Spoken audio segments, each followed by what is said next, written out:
Good morning. I'm Rev Myron. I'm a minister through Pathways of Life, and I've been a Course in Miracles student for 40 years. Going through the lessons this year, asking Jesus to clarify for me, and then I write from that clarity. And that's what I'm sharing with you today. So let's get started. We're almost done with this year, aren't we?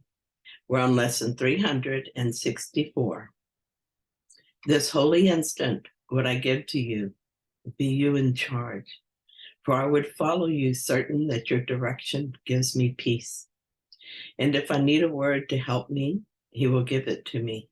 If I need a thought, that will he also give.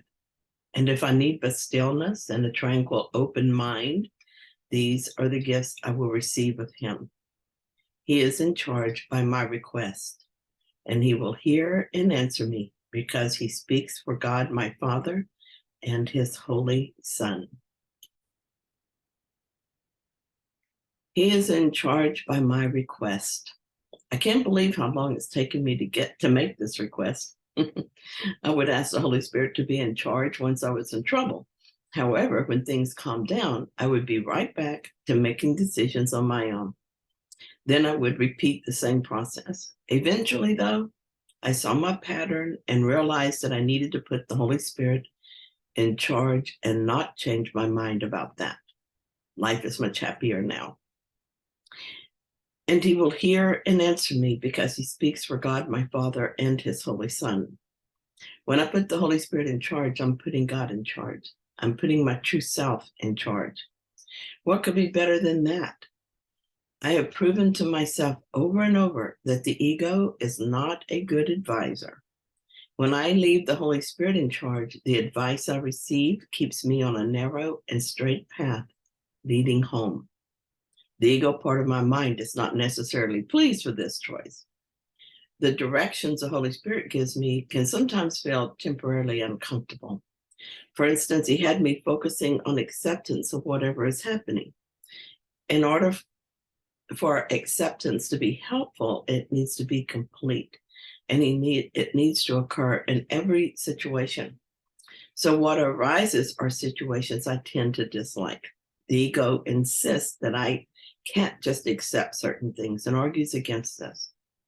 For a while, I was in conflict, but as I continue my practice, the situation is resolved, and I see the value in acceptance. Here's an example. I haven't had an ongoing weight problem all my adult life. I gain weight and then I lose it, and immediately I gain it back. Now I realize that I'm self-sabotaging, but have not been willing to see why I'm doing this. The Holy Spirit has led me to acceptance, and so I'm practicing that in regard to my weight. The idea of simply accepting the situation as it is feels counterproductive and scary to me. It feels like giving up. But I'm sticking with the Holy Spirit because I'm convinced that he is bringing me home, and that's most important to me. After a few days of practicing acceptance, I began to realize that I had been at war with myself for at least 50 years. It's exhausting just to think about it. Accepting that I have this ongoing issue and that on some level I chose it wasn't giving up. It was choosing to be at peace with the problem. So seeing it differently now, that I'm no longer trying to project the problem onto my metabolism or any other handy target, I can start seeing it differently. The first thing I did after that decision was to forgive myself for my past choices. I don't know why I made them, and I do not know. And if I do not know that, I'm sure that clarity will come to me if I just let it go. Through self-forgiveness, I'm no longer in conflict. All my energy is going toward listening to guidance. If this is the only lesson I learned, asking the Holy Spirit for guidance, it would be well worth it.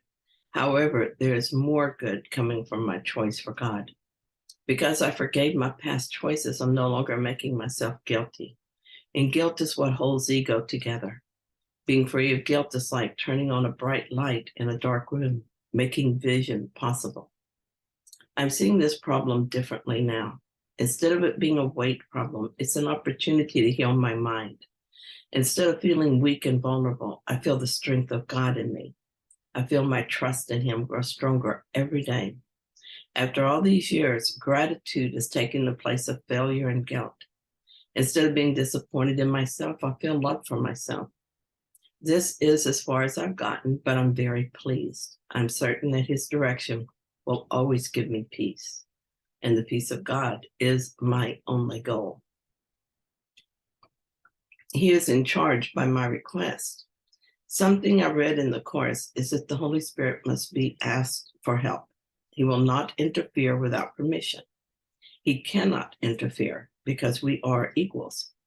This is why I always ask him to heal my mind, correct my thinking, guide me, and even comfort me. I ask him to be in charge, not because he is above me or over me, but because he temporarily knows what I don't know and therefore can make better decisions than I can. I'm grateful for him. This is Regina's tips. Love is a matter of the heart, not the mind. The inner teacher knows how to love. The mind and our prior conditioning does not. That means that whenever we face a challenging personality, we must rely heavily on inner intuition and not rely on the mind at all. Our thinking is the ego. Its purpose for any challenging personality that we come across is to keep us securely locked within our own false personality. Also, she said, know that every challenging personality you meet is a chance to enhance the ego or deflate it, and then turn carefully, quietly, and consistently to inner guidance regarding how you are to be with this one. So my thoughts. Everyone meets some people with challenging personalities. The ego has plenty to say about this, and if I judge anyone, I will be inflating the ego in my mind. On the other hand, if I ask the Holy Spirit for another way to see this one, I will remain in peace and will extend love. I used to have a whole subset of people who were friends that got on my nerves sometimes, and another of people I avoided like the plague. Through the use of judgment, I thought I could justify this. I don't do that anymore. But sometimes I have judgmental thoughts about a personality. And when that happens, I immediately ask the Holy Spirit to show me what it is in me that just got triggered so I can release it. Once my mind is clear, I ask for another way to see the one that triggered me, if I still need that. So here are some past entries. Things did not go as planned today. I went to sleep much later than I planned and got up later than I intended. And then my daughter asked me to watch my granddaughter for a while. And this is not what I planned for my day. I'm trying to get my manuscript ready for the publisher because I thought that was what I was supposed to do. I noticed how anxious I was beginning to feel. Time was slipping through my fingers and I felt powerless to stop it. I remembered yesterday's practice, so I paused for a moment and allowed my mind to go quiet. I remembered a prayer I have taped to my mirror. It begins with these lines. I have all the time I need. The present moment stretches before me like an endless, timeless carpet of light. I made friends with time today. Thank you, Holy Spirit. And then in 2015, I wrote this. I woke up this morning at 2 a.m. and couldn't go back to sleep. I tossed and turned for a while, and I worried about not sleeping for a while.